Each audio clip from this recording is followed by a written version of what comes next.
बिस्मिल्लाहिर्रहमानिर्रहीम। सलाम to everyone, welcome back to my channel. बहुत ही ज़बरदस्त अगेन सौखी सी रेसिपी के साथ आपकी खिदमत में हाजिर हूँ। आज मैं बना रही हूँ चॉकलेट केक, वो भी without oven, without any tool. मैं इसे डेकोरेट भी करूँगी। बहुत ही आसान और सिंपल सी रेसिपी है। जिसके पास नहीं है कोई भी टूल्स, नहीं है ओवन, वो इस रेसिपी को ज़रूर ट्राई करे। सबसे पहले जी एक बड़ा सा पतीला ले लिया, उसमें रखा है एक स्टैंड, उसको ऊपर से कवर कर दिया, दरमियानी आग कर दिया और उसे प्री हीट होने के लिए छोड़ दिया है।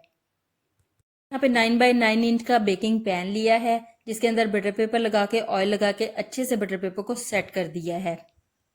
उसके बाद एक बड़ा सा बाउल ले लें। बाउल के अंदर डालने हैं 2 अंडे। जी हाँ, इतने बड़े केक बनाने के लिए इसमें सिर्फ 2 अंडे ही इस्तेमाल होंगे। उसके बाद हम इसके अंदर डालेंगे आधा cup cooking oil. Cooking oil डालने के बाद जो अगली चीज़ इसके अंदर जाएगी वो है जी दही। जी हाँ, बिल्कुल दही। दही को अच्छे से फेंट लेना है। आधा कप दही इसमें डाल देना है। दही के बाद जाएगा दूध। दूध भी आधा कप लिया है। अंडे, दूध, दही सारा कुछ नॉर्मल टेम्परेचर पे था, रूम टेम्परेचर पे था। यहाँ पे वनीला एसेंस डाल दें 2 चाय के चम्मच।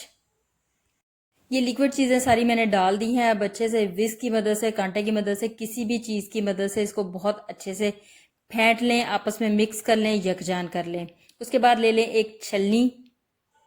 छलनी के अंदर सबसे पहले डालें जी 2 कप मैदा। यहाँ पे जी मैदा जाने के बाद इसके अंदर जो दूसरी चीज़ जाएगी वो जाएगी पिसी हुई चीनी, जो कि ली है 2 कप।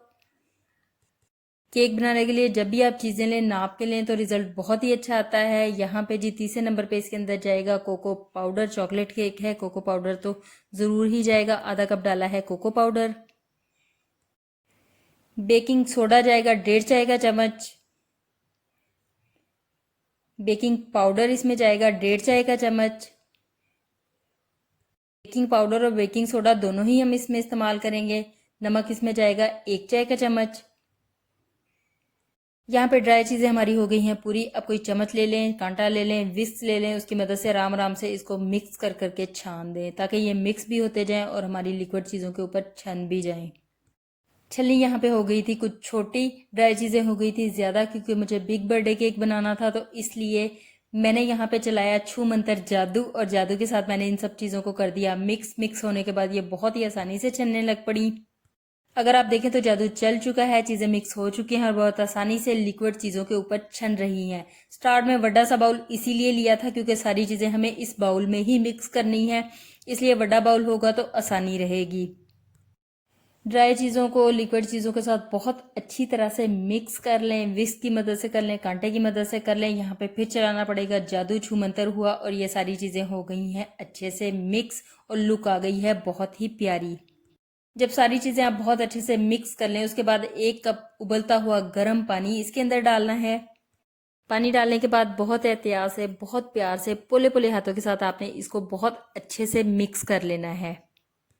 यहाँ पे जी बहुत एहतियात से, बहुत प्यार से विस्क को चलाते चलाते मैंने पानी को अच्छे से इसमें मिक्स कर लिया है। थोड़े से हाथ को किया है तेज़, ताकि बहुत अच्छी तरह से इन दोनों चीज़ों की मिक्सिंग हो जाए। यहाँ पे मिक्सिंग हो गई है। यहाँ पे पतला बैटर हमारा बन गया है। पतला ही बनना चाहिए, गाढ़ा नहीं बनना चाहिए, ऐसा ही बनेगा। यहाँ पे बेकिंग ट्रे ले लें और बेकिंग ट्रे के अंदर बैटर डाल दें। यहाँ पे बेकिंग ट्रे के अंदर डालते हुए ये ख्याल रखना है कि तीसरा हिस्सा इसका खाली रहे, ताकि इसे बेक होने की, इसे फूलने की पूरी स्पेस मिले। बेकिंग ट्रे को फुल नहीं भर देना। यहाँ पे आप इसे टैप भी कर सकते हैं। उसके बाद उठा लें जी बड़े से पतीले का ढक्कन। इसके अंदर स्टैंड है। बहुत एहतियात से, बहुत आराम से और बहुत ही प्यार से इसको रख दें, क्योंकि ये इतना लिक्विड ही है, अगर ज़रा सा भी हिलेगा तो गिर जाएगा। यहाँ पे इसको दोबारा से कर दें कवर। कवर करने के बाद आपने लो टू मीडियम हीट के ऊपर इसको 35 से 40 मिनट के लिए बेक कर लेना है। यहाँ पे जी टाइम हो चुका है हमारा पूरा। पतीले के ढक्कन को साइड पे करें और केक को देखें। केक को देखने में तो केक पका हुआ ही लग रहा है, लेकिन आप इसे अंदर तक देखना चाहते हैं तो शार्ली स्टिक ले लें, इसके अंदर डिप करें, निकाल लें। अगर इसके साथ बैटर लगा हुआ नहीं आ रहा तो इसका मतलब है कि बिल्कुल बेक हो चुका है। पतीले में से निकाल लें, इसको ठंडा कर लें। ठंडा करने के बाद ही हम इसे बेकिंग ट्रे में से निकालेंगे। अब यहाँ पे इतनी बड़ी ट्रे मेरे पास नहीं थी, तो मैंने पिज़्ज़ा ट्रे ही ले ली है। उसके ऊपर मैंने इसे उल्टी साइड पे निकाल लिया है।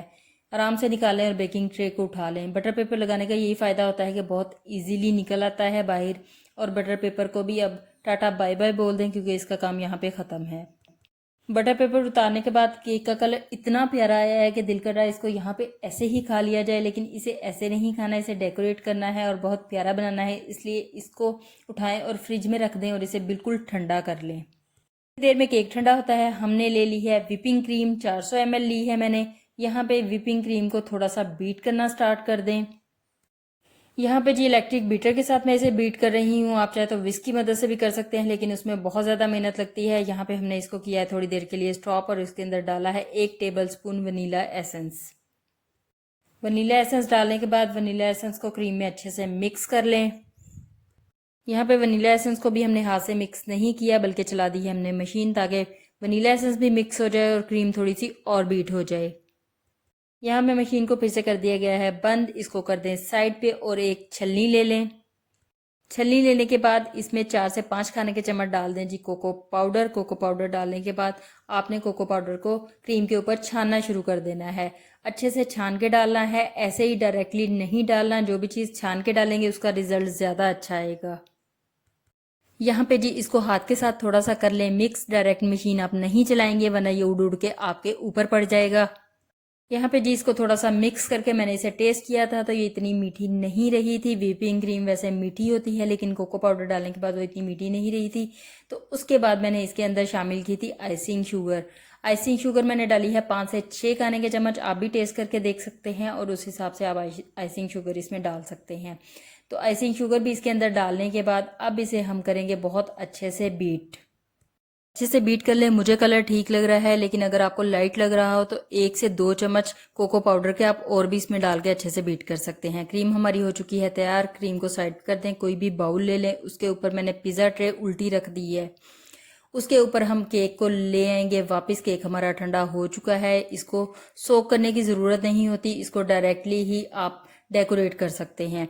चाहे तो दरमियान से 2 पीस करके दरमियान में भी क्रीम लगा सकते हैं, लेकिन मैं इसके दरमियान में क्रीम नहीं लगा रही, मैं इसको ऊपर से ही डेकोरेट कर रही हूँ। यहाँ पे जी क्रीम जितनी आपको पसंद है उतनी लगा लें। छूमंतर चलाएं और क्रीम को केक के चारों तरफ अच्छे से फैला दें। चाहे तो बहुत ही नीट कर लें, चाहे तो जितना नीट हो बस उतना कर लें। और उसके बाद 1 कप कद्दूकस की हुई डार्क चॉकलेट इसके ऊपर छिड़क दें अच्छे से। डार्क चॉकलेट की जगह आप मिल्की चॉकलेट भी डाल सकते हैं। चॉकलेट से बहुत अच्छी तरह से ऊपर से केक को कवर कर देना है। बहुत ही ज़बरदस्त और मज़े का केक हमारा तैयार है। रेसिपी पसंद आए तो इसे ज़रूर ट्राई करें। ये केक मज़े का होने के साथ साथ बहुत ही सस्ता भी पड़ता है, क्योंकि इतनी कम चीज़ों में ये बनता है। और ये तकरीबन 4 पाउंड का केक बना था और इतनी कम चीज़ों में मैंने इसे बनाया था। रेसिपी को ज़रूर ट्राई करें। इसके साथ साथ मेरी वीडियो को अपने दोस्तों के साथ, अपनी फैमिली के साथ भी शेयर कर दें। आप नहीं बनाएंगे तो कोई और बना लेगा, किसी और का भला हो जाएगा। मुझे इसे घुमाने में इतना मज़ा आ रहा था कि मैंने घुमा घुमा के ही सारा क्लिप पूरा कर दिया। यहाँ पे जी इसको मैं कटिंग करके नहीं दिखा सकती, क्योंकि ये बर्थडे केक था, तो जिसकी बर्थडे है वही इसको कट करेगा। मैं आपसे मिलती हूँ फिर किसी नई वीडियो में किसी नई रेसिपी के साथ। अपना ख्याल रखिएगा। अल्लाह हाफिज़।